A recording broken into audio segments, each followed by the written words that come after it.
Salut à tous, on se retrouve pour une vidéo spécialement consacrée à Mitoma au Barça. On va réagir aux informations qui sont tombées. Ensuite, je vais vous dire si selon moi c'est possible ou non. Et on terminera en parlant du joueur et voir si c'est une bonne idée ou non de le faire venir. Alors déjà pour commencer, au niveau des infos, c'est simple. C'est Sport et Mundo Deportivo, donc deux journaux pro-catalans qui parlent du fait que le Barça suit le joueur de très très près et voudrait le signer. Honnêtement, je ne trouve pas ça très étonnant. Parce que quand tu regardes sur l'aile gauche, il y a des joueurs comme Joao Félix ou Ferran Torres qui ne sont pas de véritables ailiers purs. C'est plutôt des joueurs attirés par l'axe.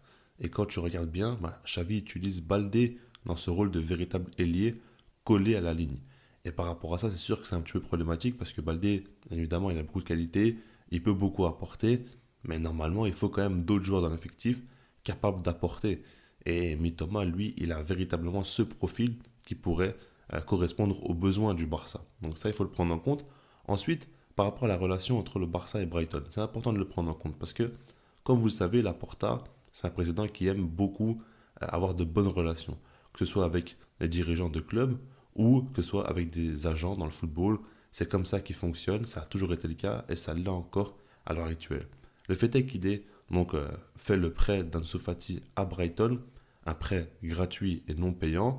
Et en plus de ça, si je ne me trompe pas, le Barça paye une plus grande partie du salaire que Brighton. Donc c'est un petit geste, un limite quand même en toute fin de mercato comme ça. C'est pas non plus quelque chose d'anodin. Alors oui, ça arrange aussi un petit peu le Barça, hein, c'est sûr. Mais quand même, pour Brighton, c'est une grosse opportunité.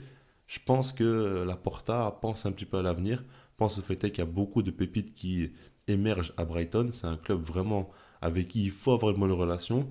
Et je pense personnellement qu'il y a pensé et que ça peut jouer. Maintenant, évidemment, Mitoma, c'est un joueur très important de Brighton. Et c'est pas simplement parce qu'Ansu Fati est parti en prêt là-bas qu'ils vont se dire, OK, on va l'envoyer au Barça à moitié prix. Je vais pas non plus extrapoler à ce niveau-là. Mais ce que je veux dire, c'est que la relation entre Laporta et Brighton a déjà été un petit peu établie. Et ça, quand même, pour moi, c'est important de le prendre en compte. Quand on sait comment Laporta travaille, c'est évidemment quelque chose à dire.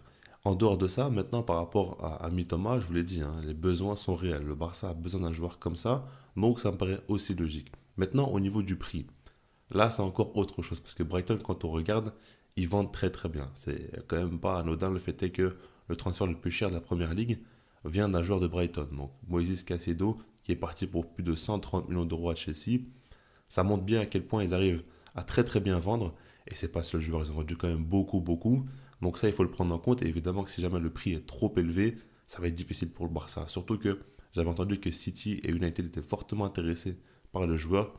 C'est deux clubs qui sont prêts à mettre beaucoup plus d'argent que le Barça. Donc la concurrence est là, le prix risque d'être élevé. Donc directement, moi j'ai du mal un petit peu à y croire. Surtout que la situation du Barça n'est pas forcément claire, en tout cas d'un point de vue économique. Et ça ne facilite pas les choses. Maintenant, imaginons que Mitoma est une option viable économiquement. On va voir côté sportif, et personnellement, c'est un joueur que j'apprécie énormément. Je trouve que techniquement, il y a peu de joueurs à l'heure actuelle qui peuvent s'asseoir à sa table parce qu'il fait énormément de différence. Match après match, tout le monde sait que sa grande qualité, c'est le dribble, c'est le 1 contre 1, et il est souvent amené à jouer face à des équipes qui vont faire attention à lui, qui vont faire un double marquage ou quoi. En tout cas, le rendre la vie compliquée, et malgré ça, il arrive très souvent à passer, à dribbler, à éliminer et à faire des différences sur son côté. Donc ça, c'est très impressionnant. Et c'est sûr que si tu le mets au Barça, il va dribbler des joueurs, il va se faire plaisir. Maintenant, quand tu arrives au Barça, ça dépend du prix déjà, mais il y a déjà une plus grosse pression. Et on n'attend pas simplement d'un joueur qui va juste faire des différences, dribbler en un contre un ou quoi. Il faudra quand même un peu plus. Mais Thomas, c'est pas un joueur jusqu'à présent qui a marqué énormément de buts, qui s'est montré très décisif. Et il ne faut pas non plus trop en attendre de lui. Ce qu'il faut se dire chez Mitoma, c'est que en soi, il a fait une seule véritable saison à Brighton, sans compter celle-ci, et elle n'était même pas pleine. Il avait joué une trentaine de matchs. De base, c'était Trossard qui était titulaire à son poste. Au final, il est parti au mercato d'hiver, et Mitoma a commencé vraiment à émerger, à avoir énormément de temps de jeu. Donc on peut dire qu'elle a fait véritablement une demi-saison, un peu plus quand même, parce qu'il jouait déjà un petit peu sur le côté droit avec Trossard. Mais ce que je veux dire par là, c'est qu'il n'a pas non plus beaucoup d'expérience. Avant ça, il jouait en Belgique à l'Union Saint-Gilloise. Il a fait de belles choses là-bas, ok, mais c'est un joueur qui a déjà 25 ans et qui n'a pas beaucoup d'expérience du haut niveau. Et le contexte Brighton lui sourit très très bien. Ça lui correspond parfaitement avec un coach qui lui fait énormément confiance, qui le laisse dribbler comme il veut, faire autant de différence, il le met même dans les meilleures conditions pour qu'il puisse être en situation de 1 contre 1. Tout ça, il faut le prendre en compte. Alors évidemment, c'est pas anodin de performer en Première Ligue, mais le contexte lui correspond. Et le fait est qu'il n'ait pas beaucoup d'expérience au haut niveau, l'envoyer directement au Barça et penser que ça pourrait être un top transfert, personnellement, ce n'est pas mon avis. Je pense que c'est un très bon joueur qui peut faire de très très belles choses. Et on le voit, de toute façon, en Première Ligue, si tu performes autant, c'est que tu as forcément un énorme talent. Maintenant, pour moi, c'est risqué de mettre, on va dire, plus de 50 millions d'euros, plus de 80 millions d'euros sur un joueur comme ça qui n'a pas beaucoup d'expérience au haut niveau, qui est un gros gros dribbleur, ok, mais qui n'est pas non plus un joueur qui va te faire passer un cap tout de suite à l'équipe. Alors qu'un tel investissement, tu en attends énormément dans la situation actuelle du Barça. Ça aussi, il faut le prendre en compte. Pour résumer tout ça, mon avis sur Mitoma, c'est que tout simplement, c'est un très bon joueur que j'apprécie énormément, qui peut faire une belle carrière, mais par rapport à la situation actuelle du Barça, je pense que le risque est très très élevé et que c'est pas forcément très gagnant d'investir autant d'argent dans un joueur avec un profil comme le sien.